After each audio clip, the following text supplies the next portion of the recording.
Welcome back to LCS Countdown. A couple of weeks ago, we introduced the LCS stock market, where analysts place their bets on which teams will rise in ELO based on their performance in the LCS. So let's check in to see how you guys are doing based on the bets you placed in week one. Let's get through this part fast. We invested in gold, James. Great. We got burned. On the left side column, you can see the current pricing of each of the teams, as well as the adjustment or rise and fall in their price there indicated next to them. Of course, we have the portfolios that you guys elected to go for in week one there listed in each of those columns, and the current valuation of your portfolios, again, with net losses in this case for all three of you. Looks like high, as a matter of fact, actually doing the best out of the three. Still negative all around, though. Still negative all around. It was a tough week. The least loss for high because the least amount of Golden Guardian stock. Yeah, that's really it. Golden Guardians, I mean, we all bought into the hype. Mark the worst because he got 4. I tried to sell on week one. I was told the markets were closed. Exactly. It's a weird market schedule every other week. Bi-weekly. Maybe one day they'll open up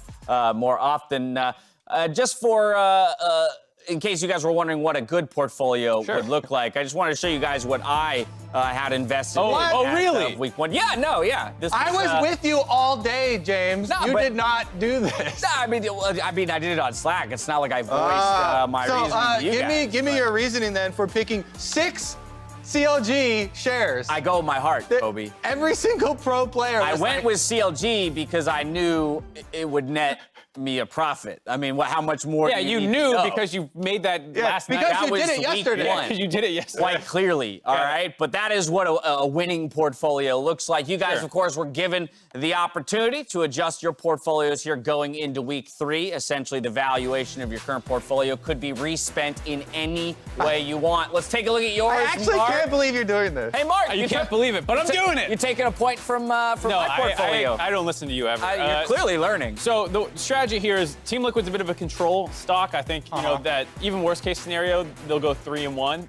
But I don't expect to see the plus 60 returns again, because that was kind of the market readjusting itself for the fact that everyone was kind of closer together at the start of the season than they should be. Right. So they're not going to get the same gains going 4-0 this week as they got, you know, previously. So they're still there because I expect them to make me money, but they're not my big one. CLG is the big one for me. I'm taking a risk on them. I want to make money back because I lost so much on Golden Guardians. If you look at their schedule, I think that they should be able to pick up 3 wins here. I think the Golden Guardians one is a pretty big win. 100 Thieves currently also bottom of the table. I think they have potential to be a lot better than they're showing right now, but hopefully you can catch them while they're still weak this weekend. And then if you get one of the other 2 games, 3-1, big money. Definite 3-1 possibility for You sound so confident. Big money! Big money! I'm the guy who just gets offers. I'm like, yeah, sure. Yeah, all right, Kobe, let's take a look at your portfolio. I am actually betting directly against Mark because that 100 Thieves matchup versus CLG, I think 100 Thieves is going to win. I'm investing very heavily in 100 Thieves. I thought that they had the toughest schedule in the opening couple of weeks. Now, they also made a lot of mistakes themselves. I still have confidence, though, in those players to basically rebalance themselves. And looking at their upcoming matches, it's actually kind of similar to the lineup that CLG is facing.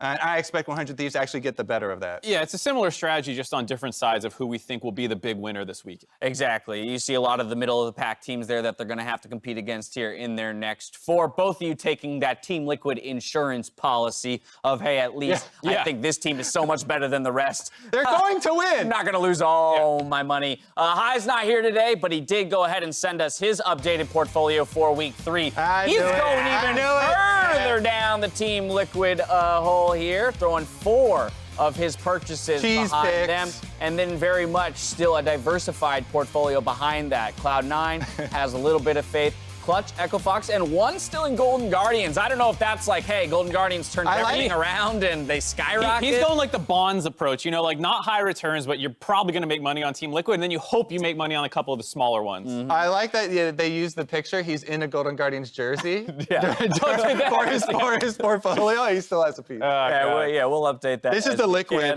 next 4 matches, by the way. And yeah, I would expect them to win all, if not 3 of these games. They're Today's big favorites. matchup is big against FlyQuest. I mean, if they win that one, that's true. You think they're going to be good if they win today?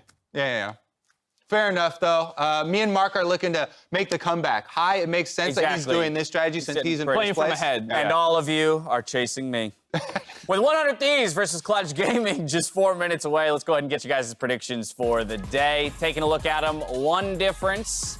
Gotta go with my stock purchases here. I'm the only one taking 100 Thieves versus Clutch Gaming. I was really close to going 100 Thieves, though. Yeah. I think it is a very close matchup. I think, do they have red, blue side as well? I think Clutch Gaming is red side. Okay, so yeah, so 100 Thieves also have blue side, which I think is pretty significant advantage as well. So maybe that'll be my kicker.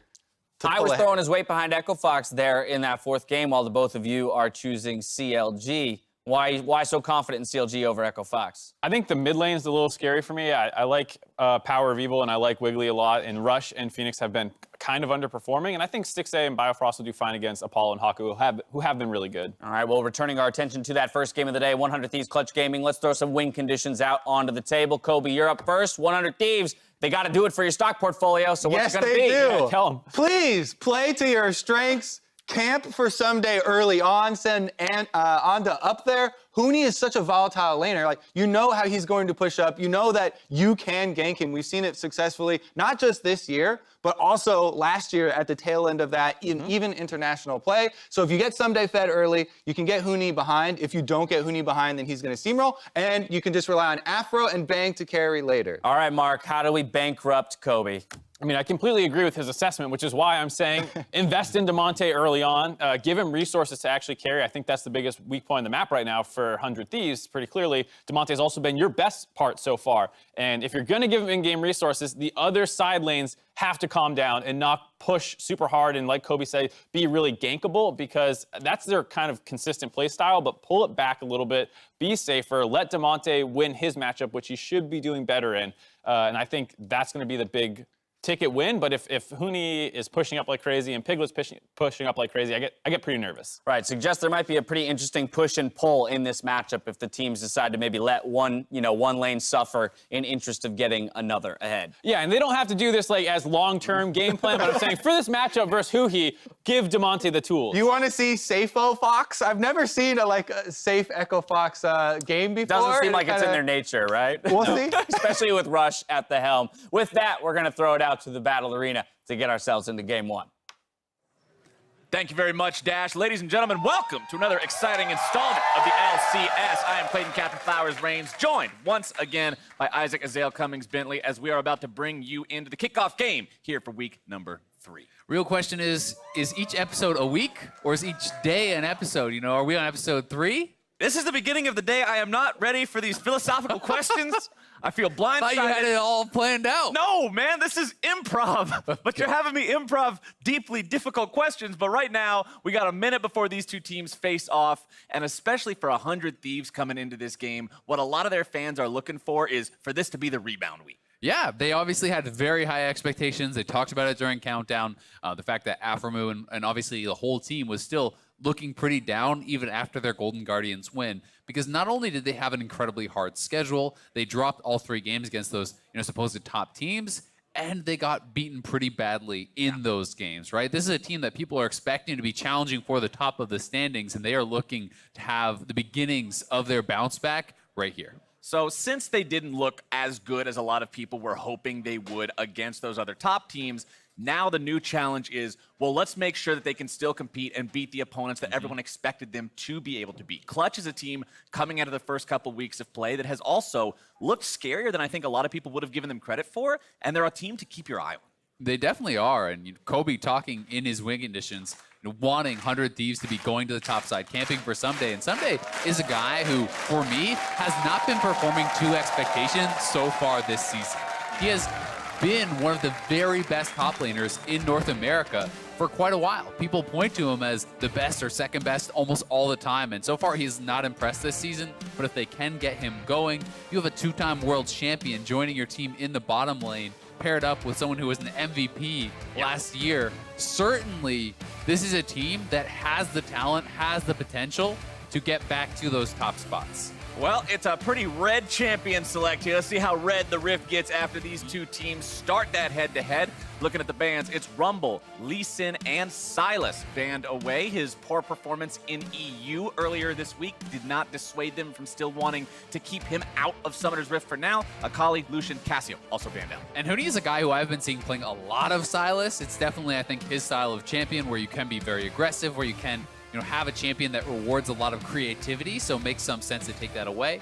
It's also really cool to actually look at this game and realize this is Bang versus Piglet. These are two former SKT 80 carries who are also world champions playing against each other here in the LCS. And by the way, Huni, also a world finalist on SKT in this game. So a lot of SKT alumni here, and they're going to be kind of joined by some of this newer wave of players for Clutch. Demonte has been fantastic this season. Vulcan, a very new guy to this high-level scene. And they have been really looking good. It has been guys like Demonte and Vulcan and even Piglet putting in performances that weren't expected to be at this high level, and that is what has gotten them their wins. It hasn't been the Huni show, certainly so far this year. Well, so far we're going to see picks that are really not too surprising based on what we've seen through the first couple of weeks of play. Already, Urgot locked in for 100 Thieves, Clutch deciding to go for the Ezreal here, and could it be? It is! NA Jace shows his face, but maybe they figured it out. Maybe NA Jace will show up strong today. It is Huni. It is a man who's done plenty of carrying from the top lane before, although it also could be going over to Demonte. We'll have to wait and see. Yeah, we are going to have to wait and see. And, it's a little bit surprising to me that Urgot actually did slip through the bans when you consider that Cassio and Aatrox and a lot of those champions all did receive nerfs, 4 and 9.2. Urgot did not. He kind of, escaped a lot of the kind of nerf hammer that was coming through for some of those OPs. So he will still be there. And as you say, Jace could be top, could be mid. Gonna have to find out where that is gonna go. But the pick that a lot of people had been talking about from the first couple of weeks was Victor. That had been getting chosen time and time again and had not been very effective. So we'll see if Jace can reclaim its place. It's not a place you want to reclaim. The Lord of the Dumpster in NA is not something that you want to be. We'll see if the Jace can be that big pick. But the other solo lane for 100 Thieves, again, the 2018 Worlds throwback to the world of Aatrox and Urgot. Both these champions going to be picked up there for the Thieves this time around, as Zoe is grabbed for Clutch Gaming, which tells me the Jace is probably heading top. It does make me wonder if 100 Thieves are going to go back to the Victor bot lane or something along those lines. Maybe grab an AP jungler, because you are extremely physical damage heavy so far in this draft. Those are the two solo laners we are expecting. Generally, you would want some heavy source of magic damage to be able to kind of make it more difficult for people to itemize, especially if Clutch grabs something like a tank jungler or a tanky support, and then that would make things, a little bit more challenging as far as itemization. Otherwise, if this is a full AD draft, you're looking at Ezreal, you're thinking, okay, you're going to go Tabbies, you're going to go Iceborne, you're going to be picking up a lot of those defensive stats. And when you look at the 80 carries that have been picked so far this split, Ezreal picked by Clutch Gaming, Lucian and Kai'Sa both removed. Feels really good to be in that position, especially with, like you said, already looking at your opponent's team and saying, oh, this is incredibly AD heavy. We just need some guys to tank it up. And Braum is one of those guys who can be on the front. I think Kai'Sa also a good ban, another marksman that can build that AP style and bring a multi kind of threat composition there as far as the damage does go. Braum, Ezreal will be the pick. Vayne would be really exciting. There is a decent amount of true damage there, so yeah. And I think we're going to get it. This is a guy who's got mechanical power. There we go, baby. There we go. And remember, ladies and gentlemen, Vayne might not have been a champion you've seen a lot of in recent pro play, but she did recently get some pretty heavy buffs. We're getting Aatrox jungle. This is going to be Aatrox flex to jungle. Okay. This is going to be Lissandra mid, and Urgot top is what I am assuming here. So that is where they are bringing in the AP. So some clever flexing here coming out from 100 Thieves. Really interesting stuff, and that is going to be answered by the Zillion, which is traditionally considered a counter matchup into Lissandra. But this is actually, okay, this is actually crazy. We're going to get Zillion top for Huni. He is going to do the Spell Thieves, no farm build. And we have a Jace jungle. Jace? Oh my God, this game is spicy already, Flowers. Week 3, we're gonna need some more. Episode 3 is we're gonna looking need good. some more Scoville units, baby. 650,000 ain't enough. Clutch Gaming bringing in the jungle Jace with the no farm top Zillion. Now, for people who might not be familiar with what this is, go ahead and like explain this for me. Okay, so the thought process here is you're gonna start Spell Thieves. He could just do a normal build, but this is what I'm assuming he's gonna go, is you go Klepto, you actually start Spell Thieves on the Zillion, and if you farm, you will actually delay the Spell Thieves charges. So what you actually do is only harass your opponent and try to deny them as much farm. No farming at all. Constantly proccing your Spell Thieves and constantly proccing your Klepto. And by the time you actually complete your support quest item, you then can begin farming, and you're very often actually significantly ahead in gold because they have been denied so much farm. And at that point, you can start farming the minions, plus still cashing in on your Spell Thieves, and you can get a ridiculous amount of gold. It is also extremely frustrating to play against because as the Urgot, for someday, he still has to farm. He needs those minions for his gold, where Huni is essentially playing a PvP-only game. He just ignores the minions. This also allows the waves generally to push towards Huni, making him harder to gank. There are a lot of other intricacies here too, and hopefully we can actually watch a fair bit of this lane, and I can explain exactly how some of this will work, because it's really, really cool to see it coming out. Yeah, and it's very different. Remember, it will be strange from the viewer point of view to just look at the scorecard at the bottom and see no farm on the top laner. But it will be very, very important to keep an eye on the gold, not just the farm values themselves. And there's the start we were looking for. Spell Thieves beginning. And not only does this provide you with extra gold income, the ability to harass your opponent and all that, once the item is completed, once the quest is done, that's that many more wards you're able to have out on the map as well. Exactly. It really does set you up for this situation where you become so hard to gank because the wave is often pushing towards you. You don't actually care about CSing, so you just need to be in experience range, and then you're able to ward for yourself. One of my questions that I really do have, though, that we're kind of overlooking that we wouldn't in a normal game is it's Jungle Jace. I don't think I've ever seen this before. And cool, you have this great Zillion strategy. If that works, but your Jace is running it down out of the jungle, then maybe nothing else really matters. So a lot of crazy stuff going on in this game. Very creative approach to this game from Clutch Gaming, and now we have a sideline report coming in with Avali, who talked to them. We'll have that in a moment as Clutch Gaming decides they are going to approach the enemy jungle very directly here early on. 10 seconds until that red buff spawns, and it looks like Clutch should be able to steal this one away. 100 Thieves not really looking to contest that right now. Instead, they're just going to say, okay, Onda can start on the top side. We'll go ahead and just do some vertical jungling here. I mean, their level 1 is ridiculously strong with the Zillion, the Braum, and the Jace. Certainly extremely tough to contest. Bang is going to try to get some damage in here as they do walk by, and I would really like to try to watch this top lane because that, I think, is going to be the most interesting thing for you. So, as you see, Huni has already gotten a sly stack of gold. He is not going to be CSing. He just needs to be in range for experience and continually harass someday. So traditionally, this people were talking about this as more of a melee counter pick because Urgot is going to have an easier time fighting back. So I am excited to see how it's going to work out with this.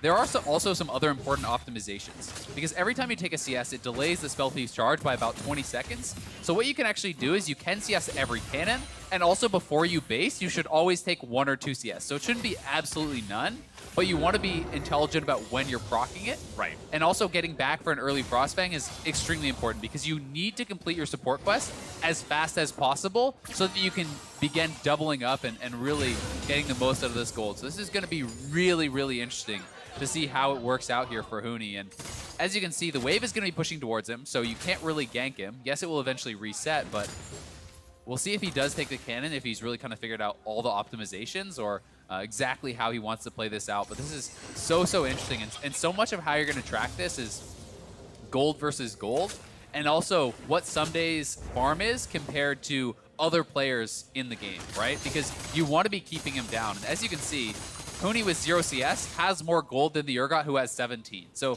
that is really what you're looking at. Well, it's working out well so far here for Clutch Gaming. And now let's go ahead and check in with Avali with that sideline report that I mentioned earlier. Thanks, Flowers. Spoke with Mick Scragg. I wanted to ask about Lyra picking up the jungle Jace, but he said that all eyes should actually be on Huni and Zillion in the top lane with the Klepto. He says, don't even worry about CSing because this is the next OP pick. After today, this is going to be really popular. Back to you.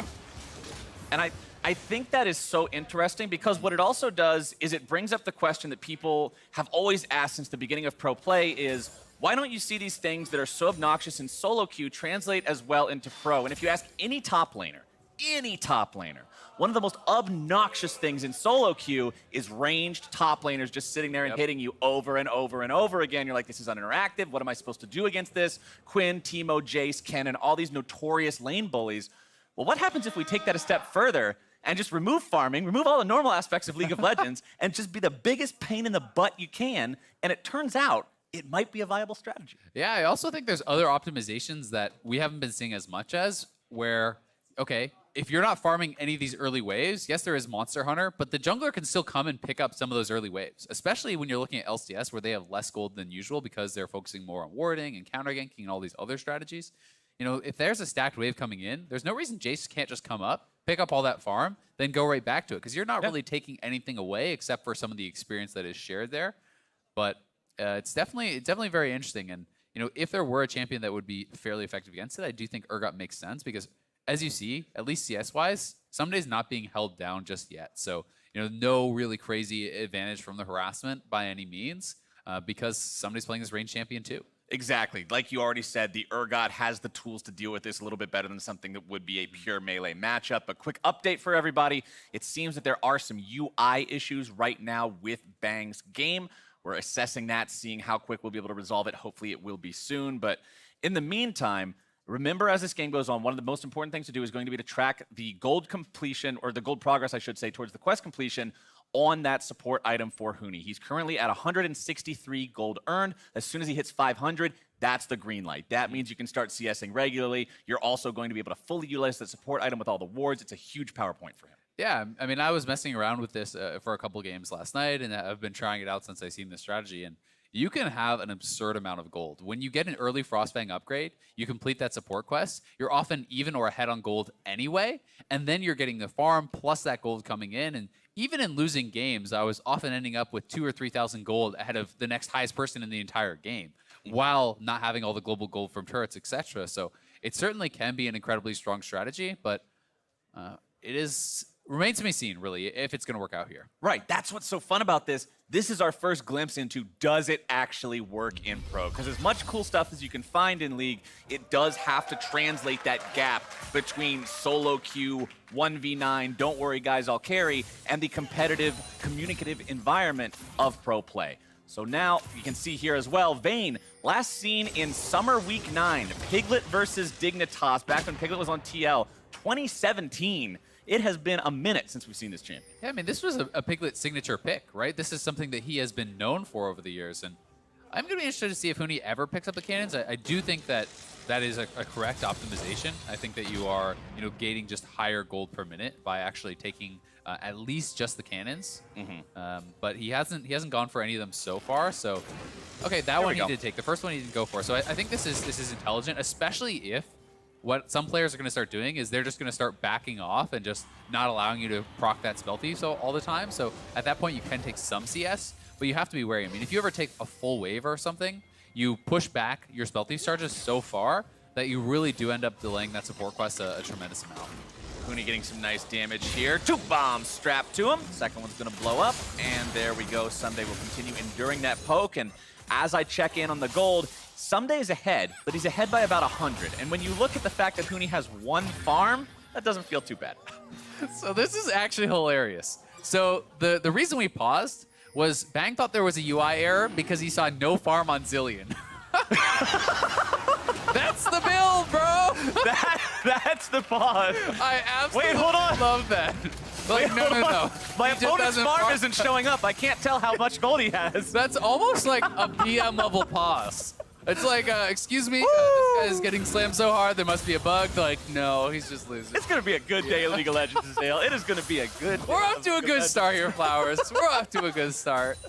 Demonte off to a pretty good start there for himself in the mid lane as well. Has a CS lead over his opponent, also packing the extra Ignite there that he was able to pick up off the ground, as you're going to see Onda stealing away a Krug camp here, but Lira will make his way up towards that. Level 4 on the Jace, does have the red buff. Pretty scary to fight, but Onda does have a level advantage on him, able to find a lot of damage very rapidly. There, as Lira walks back closer to him, and who he makes the rotation, it's 100 Thieves getting first blood. Nice job by Huni on the rotation. Very quick there, and Lira stepping back into the third queue, perhaps thinking Huni was going to come over and not realizing the Sandra was going to get there first, so 100 Thieves capitalizing big time. Hui commits both summoners, the ultimate, everything. But does get there very fast. You can see the TP is actually coming in over by the Raptors, so they wanted to commit to this very heavily.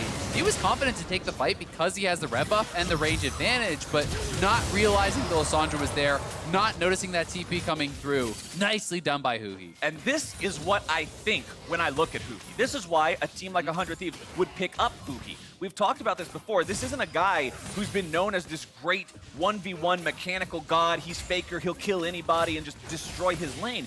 He's been known and praised most for being an impeccable team player, for making good rotations, for setting up his teammates, and plays like that are exactly what I'm talking about. I think of Hui's most famous play. To me, that was the level 1 Aurelion Soul Roam, at MSI, that sort of play where, he is out of the side lanes. He is taking over and showing up in ways that people aren't expecting. Sacrificing his own individual farm to get advantages elsewhere where they can make good on it. But so far this game, off to a good start. Yep, and because he gets the first blood money, it means you don't even feel like you lost out on anything. I mean, you give up a wave, sure, but cool 400 gold in your pocket makes you forget about that one pretty quick.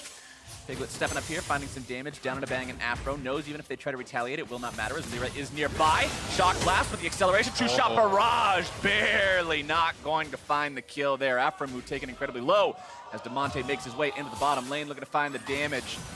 Onda coming up behind him. They've got plenty of CC down onto the enemy mid laner. Clutch Gaming will lose their mid, and Bang will fire back. That feels so good for Afro and Bang. Onda there at the right place, right time.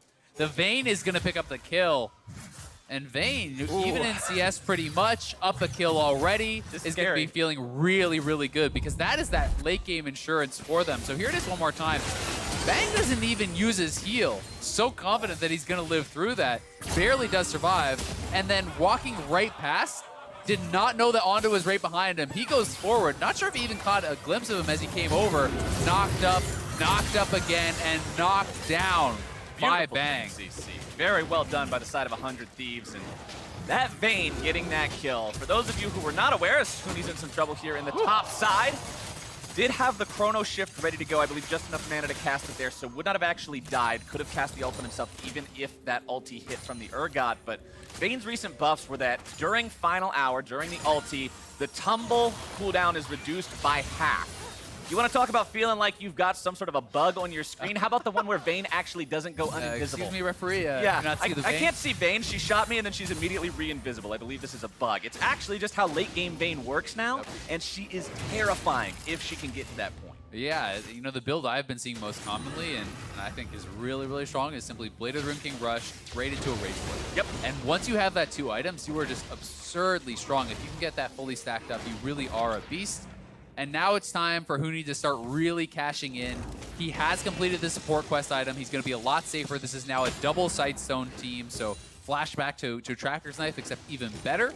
And now he can fully farm without putting the support item on cooldown. So he's going to be getting that 20 gold per hit on towers, on champions. He's going to be getting the Klepto gold, the Slice Axe of gold, and he's going to be farming. And we're at 10 minutes. You can see that the Urgot's farm has been held down a bit. This is certainly nothing too extreme, and they are fairly even on gold at this point. But this is where Huni should, for his hope, explode it and start to get a big advantage there. Right, considering you've now got the same possibilities for gold income that he does with the minions, but you've also got that fully evolved support item, it should be nothing but an upward trend here for Huni when you compare the gold. And if you would have told me a couple weeks ago that we would have had a game where one top laner has the same farm as the supports, but he's equal on gold, I would have said you were trolling. Yep. But people always discover new ways to play the game, new sorts of strategies to test.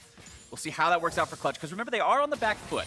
They are 0-2 right now. It has been 100 Thieves making the plays here so far, as Bang grabs himself a good trade there onto Piglet in the bottom side, and you can see pings from Clutch Gaming onto the Drake pit. It is Infernal Drake, the first one alive, and you know these teams are hungry for it. I'm just going to be really interested to see what the plan for Clutch is as far as how do you play out this game? Because I think the team fighting is much stronger on the side of 100 Thieves and much easier to execute, right? You have a very strong front line who's diving in, and then you have this Vayne who is going to be putting out a tremendous amount of consistent damage, whereas Clutch is going to have to be much more about poke, much more evasive, so they're going to have to try to really poke down their opponents before they fully engage. And they're going to have to play that very clever style of play with Zoe, with Ezreal, with Jace. They do have a lot of poke, but if you can't get that, or if you're forced into a hard engage or 100 Thieves forces around an objective and brings you to them, it could be really, really tough to win those fights.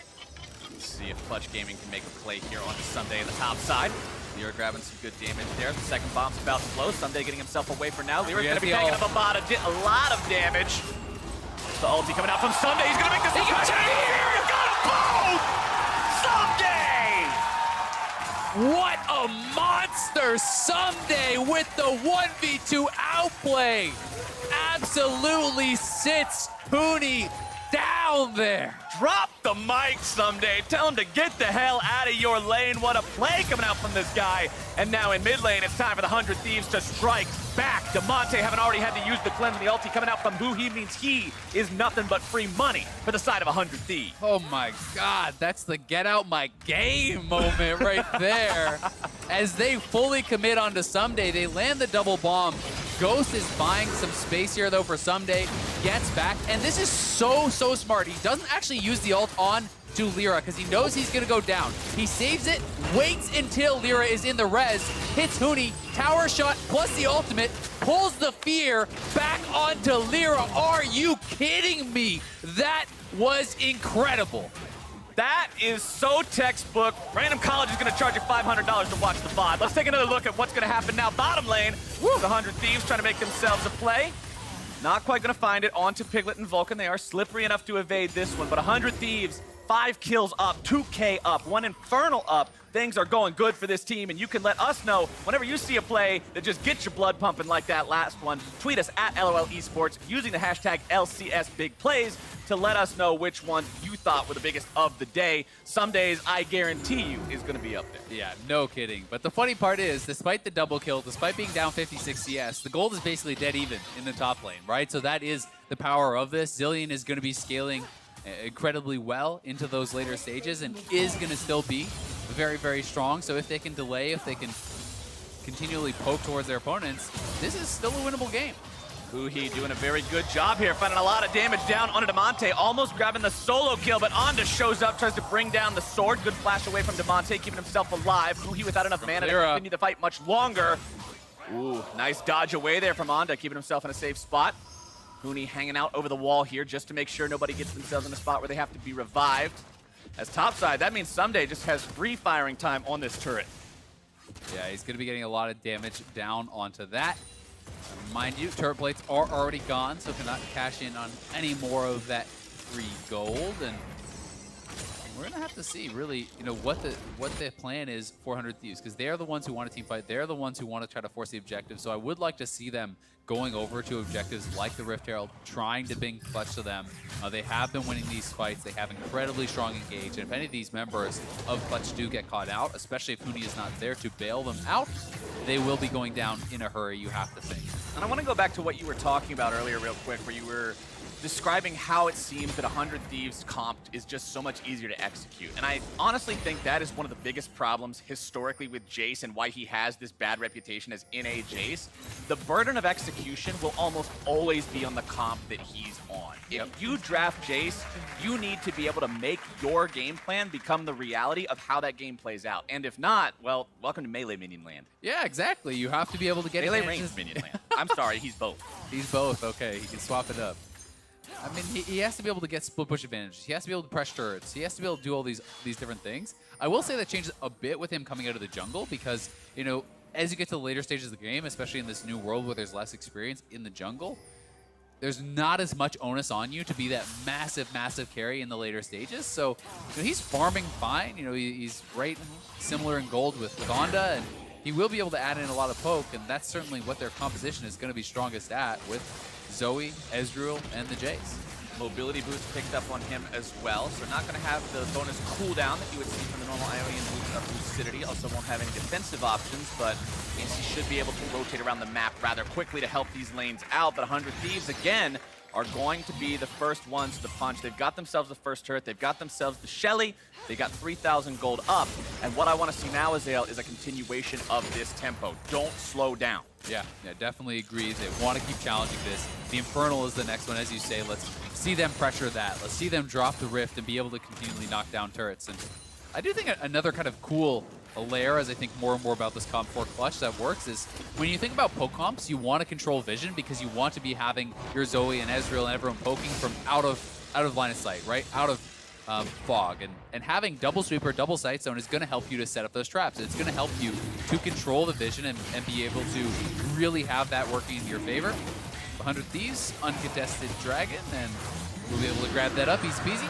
I'll give it a half contest. They shot the true shot barrage at it. They That's took generous. Yeah, all right, 0.25 contest. Okay. There we go, if we're going to be exact about it. Yeah, at some point, they tried, but it did not work. Clutch Gaming now find themselves on the losing end of 2 different Infernal Drakes, and they've got to somehow get themselves to a point where this poke comp can maybe find somebody to pick off. I mean, you've got your Ezreal. Iceborne Gauntlet is completed, is stacking up that Muramana, trying to evolve it, or the Mana Moon into the Muramana upgrade, excuse me, has about 50 left to go on that tier. We'll see if then he decides to start stacking the second one, go for the Archangels that we've seen a lot of recently. You've got the Luden's Echo plus your Sork shoes down onto Demonte's Zoe, but I do have to point out his stopwatch is broken. So this is still a pretty vulnerable target. Yes, he does have the cleanse, but we already saw in mid lane earlier how even just Huhi and Onda were able to work together and get past that. Yeah, they definitely were. It's got to be disappointing for Clutch seeing that another Infernal is coming up. This is 3 straight, and when 100 Thieves has the early advantage, and when they have, you know, this strong team fighting and kind of the way to bring in your opponents is just force a neutral objective, well, Clutch is going to be really unhappy. If that was a couple, you know, Wind Dragons, those are still really powerful, but it doesn't feel as much like you're going to be checkmated in the later stages of the game. You can see here, update on the turret plates. 5 taken for the side of 100 Thieves, only 2 for Clutch Gaming, so about an extra kill and a half worth of gold going over to the Thieves because of the plates. Shelly. And now Shelly's just going to go ahead, ram her head into that turret there, take that one down. That's 2 turrets to 0 now for 100 Thieves. Bang will look to make it 3 here on the top side. Piglet and Lyra coming up there to make sure it stays safe, but with Afro Moon nearby, Bang is not in any real danger. Vulcan also topside here, just in case Bang and Afro Moon get a little bit hyphy. It will be a 3 versus 2 in the favor of Clutch Gaming. Bottom side, you can see the top laners have rotated themselves down there. First item of the game for Huni will be that Archangel Staff, wanting to upgrade it into the Seraph's Embrace to get the extra shield. But bottom, Sunday just doesn't care. I mean, he's got the Spectre's Cowl. He's working. He's got his Black Cleaver. He feels totally comfortable dealing with this Zilean. Now, Zilean just doesn't have enough consistent, sustained damage to do any real threatening onto that. Onda takes a little bit of damage and backs away. But at the same time, Zilean should be able to hold turrets. Your wave clear is very, very strong. Unless 100 Thieves has a Baron, you should not really be able to effectively siege on this Zilean with the spam bombs coming out. Also interested to see if this null for Bang is just he's going to sit on a little bit of magic resist, because that 450 gold buy eliminates, you know, more than the flat pen that is bought from a 1100 purchase. Yeah, of it gets Sork, the Sork shoot. right? That is 1100 gold for 18 pen versus 450 gold for 25 magic resist. So that is a good solid buy on its own. Math checks out. But this could also be a Wit's End. I think that would be much more atypical. I would still prefer to see this just be a Rage Blade and sitting on the Null Magic Mantle, but these are also pieces of a Wit's End. I just don't know if there's enough, you know, magic damage in there to really justify buy. I mean, you do have the Zoe, you do have the Zilean. There are some pretty big magic damage punches, but at the same time, I agree with you because of how you described already the Bork plus Rage Blade combination being so potent on this champion. There is a big difference between having Silver Bolts every 3 shots and getting it literally every other auto. Yep.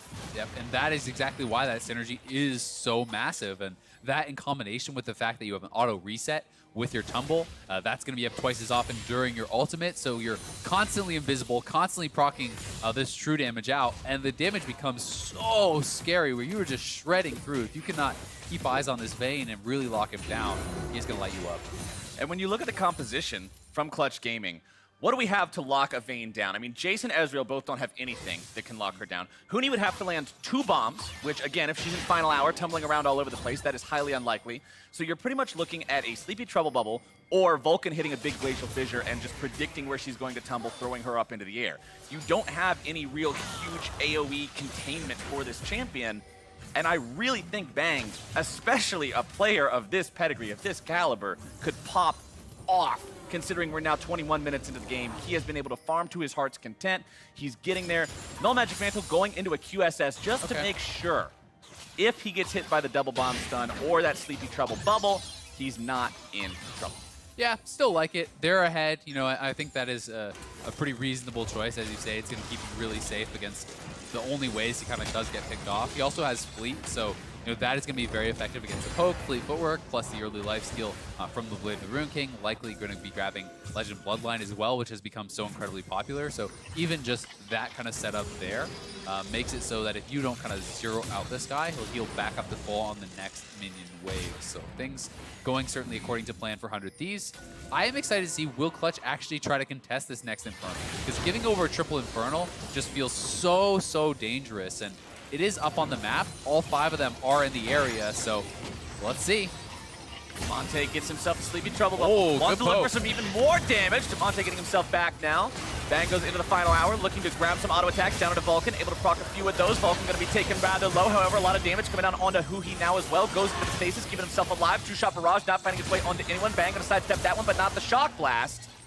Clutch Gaming managed to ward 100 Thieves away for now. Some good early poke, exactly what this comp was drafted for. Makes it hard for 100 Thieves to fight. A Drowsy finds its way onto the enemy top laner. Someday gonna have to get himself away even further now, as it looks like Clutch Gaming have won control of the mid lane for the day, and that means they rotate over and they take the Drake. Yeah, really well played team fight there from Clutch. They don't allow 100 Thieves to ever get that full hard engage. No one gets locked down. No one gets pinned out and burst down. So they kite back as a squad. Braum absorbing almost all of the damage that was taken in that team fight. And you can see the shock blast, the Ezreal shots, the sleepy trouble bubbles coming across, eventually push 100 Thieves out. And they are out on the map looking to try to threaten around this Baron.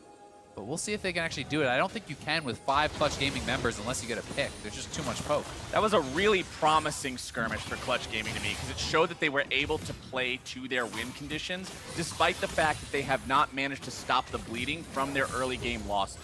They are down, what is this, 4,500 gold now? Almost 5K, 23 minutes into the game is a pretty steep hill to have to climb up. Really but because they respected what their opponents do, because they respected their opponent's win condition and stayed the hell away from it, they were still able to eke out enough of an advantage to take that last objective. And that says a lot to me, because I think that's an area where a lot of teams struggle. Yeah, I definitely agree. I mean, they're staying very composed. They know their win condition. You know, this is something that I think as a coach, you're always going to be really happy to see. It's so much easier to play out games from ahead than it is from behind. So to see a team playing with patience, playing, looking very calm, especially when it's a team that has a reputation for having these kind of really hyphy players who do get impatient sometimes. This is great for Clutch. This is a team that has shown a lot of promise and a lot of growth already in these early stages of the season. And one thing I want to keep track of with Baron Live, 24 minutes into the game now, teleports. Mid-game, working towards late game, these cooldowns become that much more important. Both top laners have TPs available. Huhi does not have his, but there goes the play. Huhi looking to go in, able to find the lockdown onto 3 more damage, also going to be going through now. Shutdown credit over onto Huhi. Goes to the Jace, but it's still going to be Clutch Gaming who lose the fight. Damonte has to try to escape here as Bang will hunt him down. Huni throwing some bombs over the wall, but he's going to be double killed with a flash. Damonte can't get away. He has to take the rabbit hole back. Bang walks out. Someday cashes in, but Lyra's got the downtown shot to make sure that he picks up one more. It's 4 dead on the side of Clutch Gaming. 2 for 100. And that kill onto Bang was so critical, because that is what denies the Baron. They don't have enough damage then to go back to that Baron and really seal out that fight. Still, a great flank from 100 Thieves. We get to see one fight where Clutch gets the type of fight they want, and then right after we're seeing the power demonstrated by 100 Thieves, and it's like you're getting a lesson in how these two comps are supposed to work. Both teams are playing extremely well to their win conditions, and it's just really exciting to see some very good League of Legends. So here is Huni, flashes in Huhi, my mistake, gets a 3-man root there, throws down the ult, they burst out Piglet, so fully locking him down, taking him out, and then Huni doesn't die to the Ignite there, barely surviving, so they didn't get the bonus of having that Zillion ultimate. Then over the wall, he gets the stun, but somebody says, okay, flashes over, takes him out, and then Damonte getting knocked down. This was actually smart from Bang to just back off and not try to greed for the kill, but the sniper there, good shot, coming in, Lyra taking him out and saving what potentially could have been a Baron.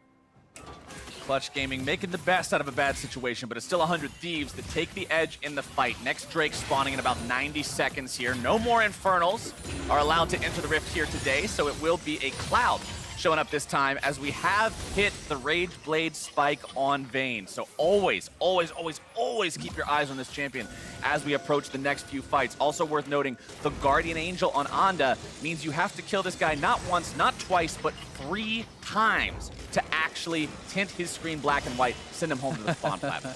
Yeah, and it's so hard to do that when all these members are diving on you, when all these members are looking, for that pressure. You can see on the side, they are going to try to create these flank scenarios. They are going to try to create these situations where they can engage from multiple angles. Because if you run straight at Clutch, they will run straight back. They will throw the Braum ultimate down to slow you down. You'll be having poke raining at you from all these sides. So it's about creating these creative engage angles, 400 Thieves, and coming at their opponents from different directions at once. Bubble goes through the wall, doesn't find its way onto Huhi, who's perfectly happy just shoving that wave out, getting himself back to base. As you can see, 100 Thieves will continue controlling the map. They're still the ones that have the advantage. They know it. They'll be pushing into enemy territory, setting down more vision. But as we tagged on at the beginning of the match, and as I'm going to reiterate a lot more until the Nexus blows up, the extra vision for Clutch is going to be big. That's 3 more wards you can have down on the map at any given time that 100 Thieves has to clear out and play around. Yeah, and it allows you to sit on an extra sweeper very easily too, so you have much more vision denial. They're on 2 blue trinkets, 3 sweepers, and they have double Sightstone.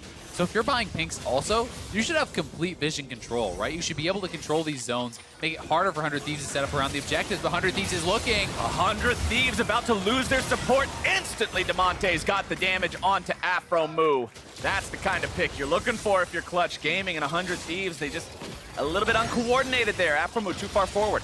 Yeah, they wanted to try to set up this flank, but they get caught on the ward, and they get the pick off onto Afro Moo. The rest of 100 Thieves aren't able to come in, and now, with 1 man down, I don't know if 100 Thieves can actually hold the turret. There's just so much poke. Like, look at all this zone from the Sleepy Bubble Trouble, as well as the bombs coming over, and all of these different zoning tools. And that is the first turret of the game for Clutch Gaming, by the way. 28 minutes it took them to be able to get one. However, it has closed the gold a little bit further. It has kept them in this game, and they are doing a good job of not allowing their opponents to just choke them out. Yeah, the gold lead has not been increasing 400 Thieves, right? Yes, they are still a decent chunk ahead. They are closing on a 4K gold lead, but they are not increasing that. It has been static for quite a while now in this game, so we'll see if they really can force anything. We know that this game can turn on a dime, because if they do get that one decisive fight with a Rage Blade Vayne, you can shred through the Baron. Afro Moo going to be taken very low here once base. again. The life of a support sometimes. Gets shot by a few things. All right, boys. See you soon. 30 seconds from now or so. Taking a look at the items coming online across the board. You can see the Yumu's Ghost Blade, as well as an additional serrated Dirk completed for Lyra. Those accelerated shock blasts are going to be doing a good chunk of damage there. You can see one connecting onto Bang as he has to get himself away. Vulcan just trying to toss out some additional poke along with Piglet there to ward 100 Thieves away, but the Thieves do have very solid control over the Baron area for now, which Clutch Gaming will constantly have to be aware of. Yeah, they are going to have to be really, really careful, and it's so hard for 100 Thieves to actually clear out all these wards. As Hui going to get caught out here. Here we go. It's going to be 2 different fights at once, but Hui is already exploded. Huni goes ahead, uses the Zillion ultimate on himself to make sure that he's not going to be picked off. The Urgot ulti makes its way onto him, but he's just out of the HP threshold, will not be pulled back into that suppression execution. Drake is live, Baron is live, 100 Thieves are down a man, but because Clutch Gaming's top laner doesn't have an ulti and he's halfway low, they're not incredibly confident just yet. Someday is going to be soloing down that Drake while the fight happens mid lane, and by fight I just mean sort of an equalization of the lane. As you can see, Clutch pinging towards the Baron area, saying if nothing else, get control now. Yep, they push them in. They know that Someday is not around, so as you say, at the very least, they can take back all of this vision, buying more time for themselves, constantly searching for these picks, looking to try to get those advantages. And the 400 Thieves doesn't seem like they really want to fight just yet. I mean, Bang is sitting on so much money. At this point, I think they are going to wait until he completes his next item before they look for anything. 2,400 gold. Yeah, he can almost buy a full rapid fire or whatever. So I think he's just going to stay out on the map. They're going to give him probably this bottom side jungle farm to try to complete an item, and I am expecting it to be a rapid fire very likely. But could decide to go another way if he does feel he really needs extra life steal to deal with the poke or some sort of different tech choice. You can see the gold difference over time. Looks like a beautiful blue mountain range. Something Bob Ross might like to paint her along those lines. Not any red to see Little except for the happy very clouds. beginning. Yeah, some happy little blue clouds showing up with some sad red lines at the very beginning, but no more red on the graph. However, those blue mountains are getting shorter and shorter in the past few minutes. So Clutch Gaming doing an okay job for themselves, trying to decrease that gold lead, not allow 100 Thieves to continue snowballing this game away, but a TP's coming in, and this could be a big moment if 100 Thieves can pull off the flank. Clutch Gaming doesn't recognize that they're being pincered just yet. The claw comes over the wall, and here comes the team fight. Aframu's going in. Who he's able to find his way onto the back line, onto Lyra. Damage coming down. Resurrection already has to go through. His Bangs found himself the kill onto the enemy jungler. Vulcan going to be taken down next. Piglet tries to escape over the wall, but it's already a double kill over to Bang. Could it be a triple? Demonte wants to run. Aframu's going to be eliminated by Hooney. Or is he? Himself occupied. Hooney now not even able to find the kill onto that enemy support. Bang making sure the heal comes through in time. Still looking to chase even further. Will not find Hooney just yet. 100 Thieves, 5 men strong still. They found the picks they needed. They found the fight they needed. They found the flank they needed. And now they're going after the Baron. Huhi and Aframu hanging out off the side here. Ready to pinch Clutch Gaming's remaining members. Piglet tries to get himself away. Hooney gives his teammate the ultimate selflessly, but now he is incredibly low. On to make sure the smite is secured for 100 Thieves, and they've got the Baron. Really nice play there from 100 Thieves. Decisive stuff, and it was such a nice play coming in from Huhi again, coming in from multiple angles. This is how they have to engage the fights. They have Lissandra really deep TP as Aframu is engaging from one side. Onda is above them. Bang and Someday are below them. Huhi coming in from yet another side. And Bang, you'll notice, is pretty much completely untouched throughout this whole fight. He's going to be able to have the time to go forward, get that damage down.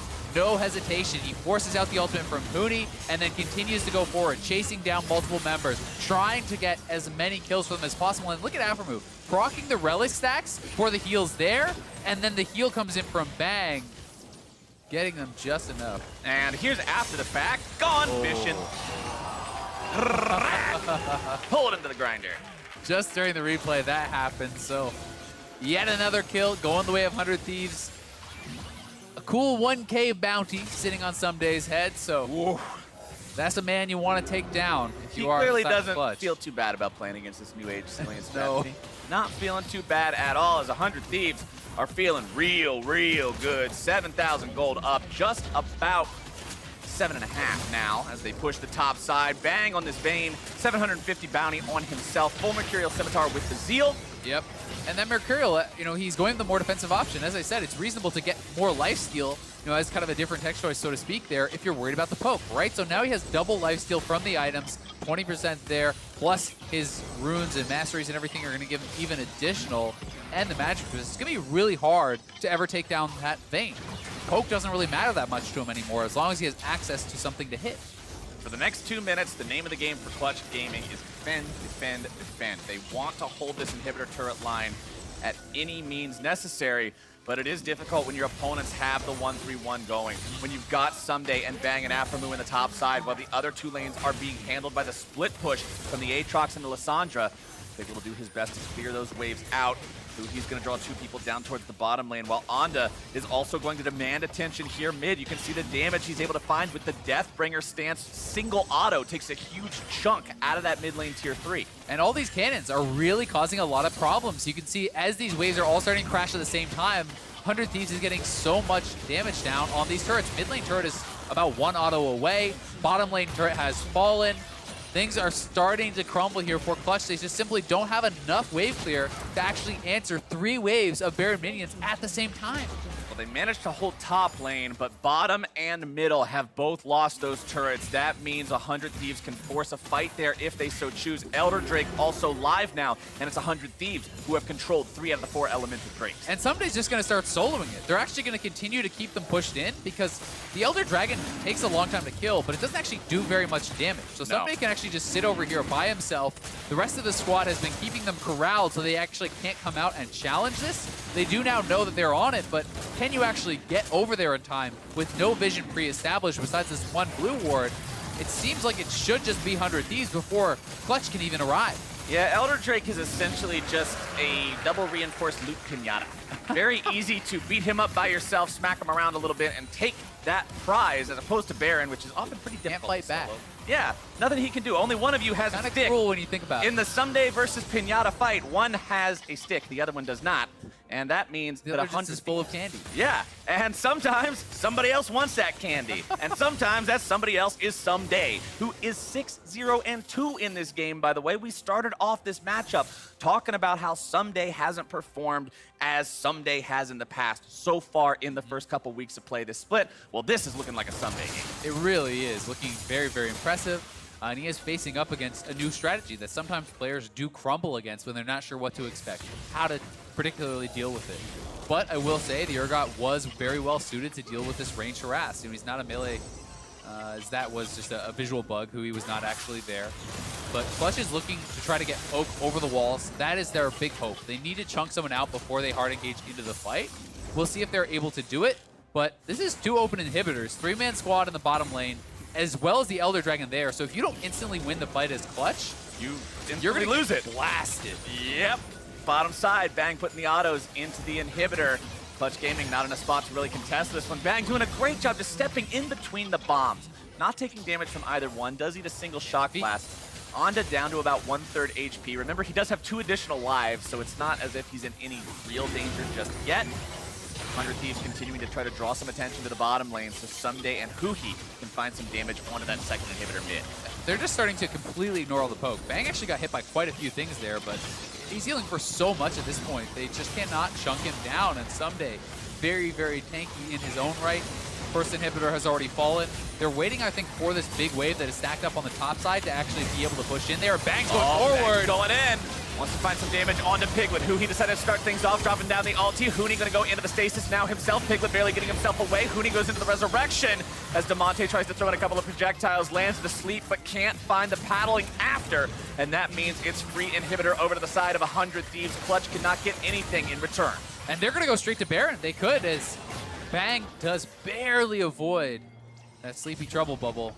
They could even 2-man this Baron if they want to. I'm not sure that they're going to have the confidence to go for it just yet. Maybe just try to establish vision control around it, take down the scuttle. But certainly, supers are already almost at the Clutch base, so 100 Thieves just needs to wait. Force Clutch to make the move. You don't have to be the ones to do anything here, because these supers are going to end the game if no one ever responds to them. So Clutch really on a timer at this point. And when you have Rageblade Vayne as one of your teammates, literally all you have to do is have someone else stand in front of Baron to face tank him, and you can 2-man it so easily with 100 Thieves. As long as that damage debuff is not on the Vayne, it is just going to get shredded. So Huni back to base trying to defend, but the top lane turret taking damage as well, and they just started up. Draw him over, force the TP There you out. go. Exactly as I said, all you need is 2 people. One guy to stand there and get shot, the other guy to be Vayne. I don't think they can really do much. They're going to try. TP does come in. Shot barrage goes through. Damage down onto the Baron. It's going to be stolen. Lyra makes a big play for Clutch, but will it be enough? Resurrection over the wall. Onda does end up losing his own Guardian Angel for this one. Clutch Gaming keeping the Baron away from 100 Thieves. It's a big move, but is it big enough? Yeah, that was a huge steal. Maybe we'll buy them some time there. You know, with the Baron minions helping to defend their Nexus, I think they're going to stay in this game at least for a little bit longer. Onda actually got so low from the Baron that he was going to have his GA proc, so he had to back away, and then he could not use his Smite plus auto combo. He could actually burst down the Baron, and it gets stolen by Lyra flying in there. So no one in the pit to actually tank for him. He gets tanked by the Israel. Look at this. He dashes out to try to get away from that, and then flash in steal. So he was not actually in range to combo that down. And that is just an error of not having Afro or Someday or some additional person in there to tank the Baron for him. Or even Bang stepping up and taking some hits. So a little bit of a misexecution there. Lyra with a fantastic smite to capitalize on it, and does keep Clutch alive, at least for now. Lyra, a hero moment for him on Clutch Gaming, as now they'll continue to hold the line. Things are still dire, don't get me wrong. They've still got 2 inhibitors down, 1 inhibitor turret standing, just barely, like 10% HP on that thing. Elder Drake will be spawning in a minute, and remember the way Elder Drake works these days. The second one and onward, that buff lasts such a long time. You're really going to have to just dig in and defend so long. Yeah, and we'll see. You know, Clutch does have an opportunity, though, and that's what that bought them. As you say, it is still dire, but they're hanging on, right? They're on their tricycle. Both the back wheels have fallen off, so they're kind of doing It's a a little wheelie unicycle on the with some front. extra crap on the back. Yeah, but if you can pull it off, it's going to be pretty It'll look incredible. Absolutely. But now the True Shot Barrage will get fired off topside, just clear out that wave a little bit, try to keep things pushing in the favor of Clutch Gaming as 100 Thieves say, all right, 30 seconds till Elder spawns, get everybody in position, set some vision down, control the area. Remember, as inventories complete, as we hit those full builds, there will be less and less vision on the map overall because players will not be able to buy the control wards that they would otherwise be buying. You can see Someday, full inventory, full 6 items. He is set. Same thing can be said for Bang, who's got 414 farm as well as 5 kills. The Vayne is sitting pretty. There is absolutely nothing more this guy could want. I guess you could maybe replace the boots with something else, but even that is questionable because there's so much poke. You want to be able to dodge everything. So I can see Against arguments this for comp, both sides, right? But I do agree that's the only even question mark. Maybe he grabs a rapid fire or something along those lines. But again, look at these supers working against them. They are on the Nexus turrets, right? You have to go back and answer that. And we're going to see Demonte recalling. Hooney is recalled, so they will send both back, which could actually prompt 100 Thieves to just start this. yeah, 100 Thieves knows they're 5 versus 3. Clutch Gaming running back out on the map as fast as possible. 100 Thieves not willing to hard commit into the Drake pit. They don't want to risk another steal that could come from Clutch Gaming and Lyra. Clutch, however, recognizes as soon as 100 Thieves steps up, they do not want to fight 100 Thieves in a fair fight in open ground. 100 Thieves has to be on Elder or on Baron or something first, because a straight-up 5v5 is not a contest Clutch is going to win. And as the Baron now finally expiring, things will be back even more into 100 Thieves' favor. I would like to see them trying to push out mid lane, try to get over to that Baron pit and get control. They are off to the side here, trying to establish some way in to get these flanks, but you can see who he is up, has been spotted on that ward over behind the Raptor pit. They're going in. Oh, Piglet very far forward, taken rather low. Urgot ulti not going to find its way onto him just yet. Demonte trying to get himself away. Sleepy Trouble Bubble finds its way down onto Afromu, who's going to be taken down to about 20% HP here. Damage over the wall. Here comes Huhi, able to find the lockdown onto multiple members. Vulcan trying to peel back. Clutch trying to keep themselves alive. The bomb not going to find a ton of damage just yet. World Ender has been used by Onda. Once that expires, Clutch Gaming knows that that's one less life they have to chew through. Piglet trying to maintain the poke, keep himself at a decent enough spot. The base for Clutch Gaming, critically, also still in perfect condition because the inhibitors had respawned. Clutch found their opportunity to actually leave the base and fight, but now, has 100 Thieves won the fight hard enough to make anything happen? I believe the answer is no. Yeah, I don't think so. I mean, Clutch is still around, right? They still have all these members here, and they landed enough poke. They kited out Bang's ultimate. They disengaged from who he's engaged as well. So they were able to really pull that off and utilize their kiting and their poke once again to make this very difficult for 100 Thieves to find that all engaged. And they are still maintaining vision control, still maintaining control of this kind of river area. So 100 Thieves have got to try to make a choice. Sleepy Trouble Bubble comes in. Damage comes down and the shutdown over to Piglet. As now Someday finds himself in danger here too. Clutch Gaming doesn't want to go any further. They know Someday has the Guardian Angel and they would only proc the passive. Clutch Gaming with a big pick onto the enemy AD carry. Now heads for the Elder Drake. That was enormous, and without the Vayne, this 100 Thieves team comp doesn't really even function, so they're just going to have to give this over completely. You can see Onda is over farming the Wolves. He knows they don't have much of a chance. You're just back pinging your team saying, get out, get out, get out. There's no point in suiciding for this. I mean, he could try to suicide for a steal. That would have been the only real option there. But with the Baron coming up shortly thereafter, even if you stole it, if you die, maybe they just take the Baron in your face. So right, not worth it.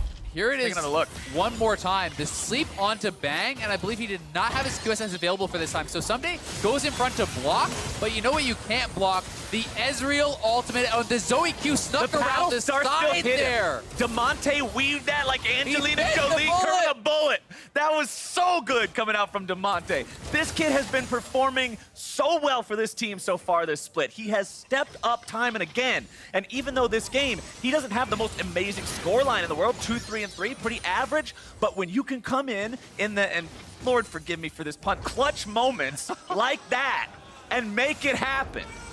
That's what I wanted to boo myself too, I understand. It's I okay. couldn't think of a good synonym. Freak is cheering. You have at least one. I got one You fan. got that one loyal fan. I'll take that. Freak's like, woo, yeah, powers. All right, at least I know Freak has my back. But right now, the ride Elder or Drake die. picked up by Clutch Gaming means that they're feeling okay with moving into enemy territory. This is a team, Azael, that spent so long in their own base, 2 inhibitors down, on the cusp of defeat, and is now pushing forward, sitting down all these wards. Again, I'm going back to the vision game, and I'm not going to stop because they have so much more vision control, especially now that it's the point of the game where control wards can no longer be purchased by multiple members of the enemy team. And gold lead no longer really matters, right? These Nope. guys are capping out on items here very, very quickly. So this is no longer a big deal to be down this couple thousand gold whatsoever. As you say, they're going to have more vision control. And you know what makes an Elder even more powerful? A poke comp. Everyone can apply the Elder Burn so easily. It's a shock blast over the wall. It's, you know, Ezreal Q and Afro Ooh. getting very low here. True Shot Barrage not going to find its way onto that 100 Thieves support. Some more damage coming down now. The Clutch Gaming's going to be careful. Onda coming in around from behind, looking around these guys, but Piglet's already got the kill down into Afro Move. Zone Who out. he's going to be taken very low. However, he does have that ultimate to keep him alive for now. Onda's also going to go into the resurrection, but Someday is able to find the godlike spree by killing Huni. Demonte alive, keeping himself away in the back lines. It's 1-for-1. Support traded for top laner, and Clutch Gaming is forced to retreat.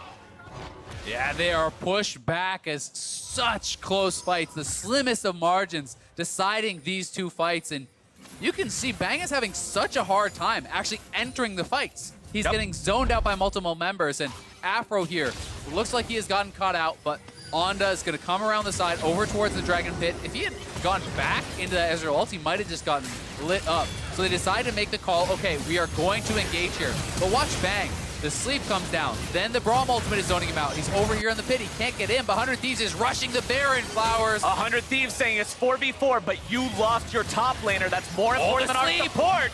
But the sleep finds its way in. Demonte finding some damage down onto the Baron. up to Can the Lyra fight. do it twice? The damage comes through, but Onda's got the secure this time around. Clutch Gaming still looking to make a fight happen. They pop the resurrection onto Someday. Bang's still alive, trying to find a way to make some sort of a fight happen. The second resurrection comes out onto Onda as Someday has to try to get himself away. Another resurrection for Onda. The man won't die, but he's not a cat. You don't get 9, you only get 3. Lyra takes him down. And Clutch Gaming, they lose the Baron, but they find the enemy jungler. The name of the game now is what can you get after, because your top lane inhibitor is being pressured. And will it go down? I think Huni should be able to save this with the double bomb, but it is so low. And it falls. You love to see it if you're 100 Thieves. You get the Baron and you get a free side of inhibitor fries. Feeling very good about that. Yes, they give up Onda, but they do get out. But I am seeing a pretty consistent problem here where Bang is just unable to enter the fights. He's unable to get involved because he is being zoned out really well by the sleeps from Zoe, the bombs from Zillion, the ultimates from Braum. They're doing such a good job on the side of Clutch of actually tracking Bang, knowing that he is the real only consistent damage at this stage in the game, and he's swapping over to a rapid fire there away from the Rage Blade because he's can't not stack it. Exactly. He doesn't have a target that he's consistently autoing. So he's going to 100% crit build here, and it's more about the one hit, the Q tumble with a rapid fire crit and trying to burst someone out. And this is a smart adaptation, I think, here. Makes a lot of sense with how well he's being zoned. And I think that's one thing that's very important to consider about any sort of mechanic in League that has a stacking element to it, whether it's something like a Darius Bleed or a Rage Blade or any sort of 3-hit passive. The more meatballs there are on an enemy team, the more you can do with that. Piglet, I'm gonna pretend like I didn't see it, buddy. Don't worry. I'm on your side here. I'm on your side here. Yeah, so the bright lights in the studio, sometimes they get Very distracting. Azael and I were in rehearsal today, and they turned them on us, and we couldn't see anything, and I'm sure that's what happened to Could Piglet. happen to anybody. Right there. But when the enemy team has no meatballs, which there are none present on the side of Clutch Gaming, Bronze like That's half true. a meatball, you don't get to stack those. And when you don't get to stack them, it feels really bad as a champion who's trying to get those stacks as a critical part of their damage loadout. Elder number 3, coming alive here, 25 seconds. Remember, both teams have had a single Elder, so whoever gets the next one, it is a big, juicy boy. And we are now in the longest game of the split, but you gotta remember, one fight could easily end this game. Oh, yeah. 50 minutes in, the respawn timers are so long. There's already an inhibitor down on the side of Clutch, but even for them, with all the tier 2s available on the side of 100 Thieves, if you get aced in the middle of the map, it's not gonna matter. Speaking of getting ace in the middle of the map, he's able to find the flank, comes in behind Clutch Gaming, and they are going to be eviscerated! Right as we say it, the game is over! And Huhi is the hero of the day! The unlikeliest member has been getting criticized all season long, and Huhi finds the engage that will claim the day for 100 Thieves. He did it so many times this game. When 100 Thieves found the flanks onto Clutch in these fights and started things off during their biggest wins of the match, it was always Huhi coming around, making those flanks, and setting the team up for success. And then after things look shaky, after they go from 2 inhibitors down to wondering if their own base is going to be broken at the cusp of the next fight, he wins the entire thing. Phenomenal job. Such a good engage, and honestly, what an exciting game. This one was so interesting, had it all. We got the Vayne pick, we had Jace jungle, we got the no farm Zillion top lane, who the game went long enough, he has 317 farm anyway, yep. More than you'd see in a normal solo queue game at 50 minutes. I mean, just an insane game. So many smart choices, so many good adaptations from both teams. Really impressed with how these two squads played out very, very different compositions. Clutch was down a significant amount of gold and managed to play it very well to stay alive. But 100 Thieves, they knew they had to find these engages. They knew they had to come from multiple angles. And when it really counted, Huhi found the engage that seals the day. Someday still never died either, by the way. So 100 Thieves clearly spicing things up here for week number 3. But now we're going to send it over to Avali for an interview with a victorious break that member one down. of 100 Thieves. Break it down. Thanks, Flowers. Huhi, congratulations on that win and that game-winning flank with Lissandra. Tell me about that play. What was going through the comms? What was going through your head? Through our head, like we were all getting really stressed because like we knew we were ahead, and we just wanted to find a way to close out the game. And Zillion had sidestones though, so it was really hard for us to like find a normal flank. And in the end, I was just screaming, just back up and let them come in. I can like. I'm in a perfect position, and then when I was going in, I think I just screamed, and then went in, so yeah. Everyone screamed once we got the flank, because like we were all really stressed about like that game, how we can engage on them, so we were really happy about it. Those are some LCS caliber comms right there, but 100 Thieves picking up the second win in the split. What do you think of how the team is progressing through the split so far? I think we just picked up our second win, and we didn't expect our like record to be like 2-3, and I think a lot of fans are like doubting maybe, or like we were like stressed too about it. But in the end, the only important thing is we have to move on. Like we cannot just be sad about that we were 0-3. We had to move on. And even though we were a 0-3 team, people were still really positive, and we knew that we were gonna be up there. And it was just really important to find like that clicking on the team. So that's what we were trying to do. And you'll be moving on to your game against CLG tomorrow. Old team, they're on a bit of a win streak, going 2-0 last week. What would picking up a win against them mean to you? We played tomorrow, CLG tomorrow, and they just went 2-0. So I do think they improved as a team a lot better, because the first week they went 0-2 as well. But I think we're kind of in the same position where like we were both trying to improve and getting in the playoffs, I guess, shape. So yeah, I think picking up tomorrow's win will kind of like ignite our momentum and help us to, go towards the playoff. Well, Huhi, thank you, and wishing you the best of luck in that coming up match. For the rest of the game, let's hear from the State Farm Analyst Desk. Thank you very much, Avali. A win added to the column for one. What a win, too. What a win it was. It took a little bit longer than expected. But say goodbye to top lane CS statistics for the entirety of the spring split. We had our first Klepto Spell Thief top laner. So first, talk to me about the merits of this strategy before we talk about it in this game. I mean, you can see on your screen right there, that was his exact rune choice, but the most important thing is obviously the Kleptomancy. You combo it with Frostfang, and you start stacking up gold through auto attack, harass, and spell usage. And for Huni this game, it transformed at 9 minutes. He completed the quest and could finally start CSing again. He was only about 100 gold down, and it does delay your build a little bit, but at the end of the day, you're going to end up with so many more wards than the enemy team. So for context, context for people also, this was on the front page of Reddit. Yeah. And I think the kicker here for me was that in the game, when 100 Thieves paused it afterwards, and they said the reason was that Bang thought it was a bug, that he saw a 0 LCS. So to me, that sounds like they, weren't prepped. Weren't prepped for that strategy, which I think people really underestimate, like being fully immersed in the scene and always being up to date on every little like cheesy thing that comes up or every Reddit post. Yep. Clutch Gaming took that step to make the test and actually try it out. And they're like, you know what? This isn't just a, crazy, Reddit funny, haha, like YouTube thing. Actually has a lot of good math behind it because the gold that you get from your spell thieves while you're not CSing doesn't contribute to these bounties. And it does kind of artificially inflate the enemy team bounties because they're getting this big CS lead. Your top laner's not CSing, he's still getting gold. It's like also a way of kind of hacking the system. Yeah, a very ingenious way to approach it all. But now I want to talk about the choice within the context of this game. Mark, I know you have some qualms with the overall team composition here for the side of Clutch. With a poke comp, it's understandable that you want extra vision. And so the idea of a Kleptomancy top laner that's going to get extra wards is cool. The problem is you did it with Zilean, and I actually have a huge problem with that because the thing about comps, like a poke comp, is once you get engaged on, the fight's over. Like, it's so hard for a poke comp to get engaged on, have a member drop, and then res him, and then keep fighting. Like, that's not what their comp does well. By the time that you get engaged on, it's probably game over. And so I had huge problems with where I thought, as soon as I saw this, I was like, Kleptomancy, sick. What the hell is this draft? It's crazy to me. And, like, I thought that was going to get exposed come mid and late game. So first question here.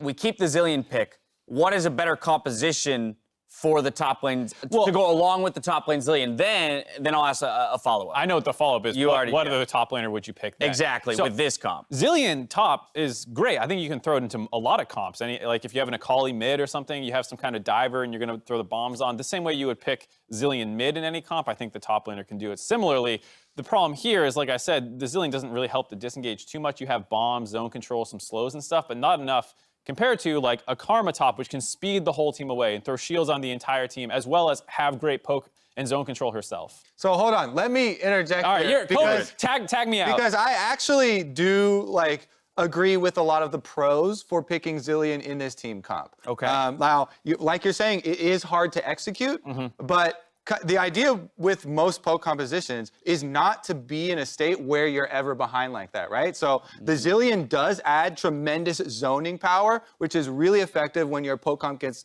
ahead early. You can throw down these bombs at the turrets. As you can see, a lot of the turrets, he just went really perfectly for them anyways, because all the poke is coming through. And during the revive, it is only 3 seconds while they're on the ground trying to get back up. But the idea is while your enemy that got, or your ally that got hard engaged on is reviving, everyone else on the poke comp is throwing down cover fire. And so the damage is still all going through. Here, though, we have some clips of how a poke comp did not get ahead early. Yeah. Because 100 Thieves did a lot of what we talked about in Countdown when we were setting this match up. Yeah, I mean, so much of what we're saying is like assuming an even game state and like that the poke comp can get vision down, how it's going to work. When you fall this far behind with any poke comp, who cares if there's a Zilean top or not? You're in a lot of trouble. So this game fell apart kind of quickly for Clutch, though they did a really good job getting back in. Right, but those clips service your point at the top of the day around for 100 Thieves is paying attention to those side lanes, using Huhi for what he's known for, getting out of the mid lane and affecting those side lanes. We saw the very first blood coming from a TP and roll up to the top lane from him, an outplay from Someday under the turret to get the 1v2 double kill, and then, of course, reacting nicely to an overdive in the bot lane. 5 early kills go in favor of 100 Thieves, and this is where we're sitting here going, all right, game's over. 100 Thieves, if they do everything correctly with the compositions that they have, just got to set up 1 or 2, TP flank fights, and they can roll it through to a victory against this poke comp. Right, and one of the reasons why we are thinking that is because they have Alisar and Lissandra, 2 of the best champions at hard engaging.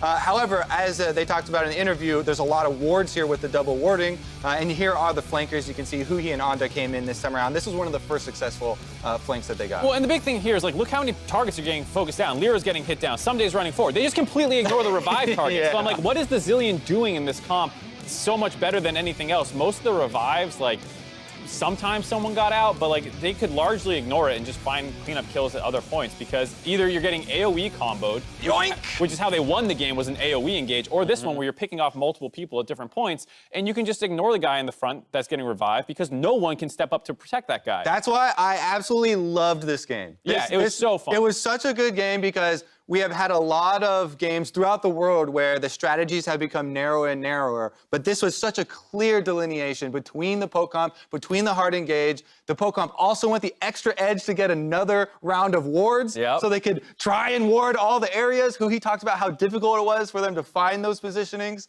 And they definitely targeted their win condition. They were able to find it. Yeah, and I think Clutch, you know, as much as we've kind of been poo-pooing the draft, I think they played it pretty well. I think like you saw DeMonte find a number of huge pickoffs to keep them in the game that long. Lyra was actually pretty good on the Jace, all things considered, despite having a bit of a rough game early. So it was a really, really fun game, and I hope we get to see more like that. Right, for 100 Thieves, what was a somewhat disastrous start by record, right, in the 1 and 3 to start the split, now moved to 2 and 3, and all of a sudden things don't seem to be as disastrous. Still look for some cleanliness in the way they close these games. The Baron! A lot of people will say there's no way. Don't show the replay. Should not have been a 50-minute game. Probably should have been in that 30 to 35-minute range, given the advantages that they had. But either way, they walk home with the W. That does it for Game 1. Don't worry. Game 2 has FlyQuest and Team Liquid battling for first place when we return. So don't go anywhere.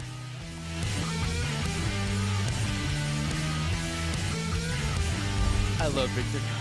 I love Victor, but not Victor Braum. Very rapidly there as Lyra walks back closer to him.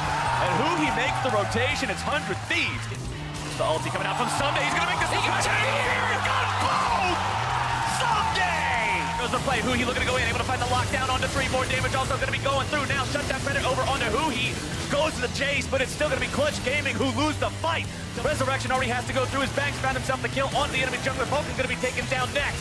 Piglet tries to escape over the wall, but it's already a double kill over to Bang. Can I go? Yeah, go. Going now? Go. Nice. Nice. Fucking job. Nice. Get this guy. Go. Kill everyone. Let's go. Nice job, bro. Congrats, Kim. You got your own car with your own insurance. No more driving that old hand-me-down. Did you trade it in? My parents handed it down to my little brother. You ready? Yeah. Surprise! No, not Beige Betty. You guys can't do this to me, seriously? My car is like a rite of passage. How do you expect me to drive this? Just turn the key and yeah, it's just, Some of this? it's automatic, dual cup holders. Go with the one that's here to help life go right. State Farm.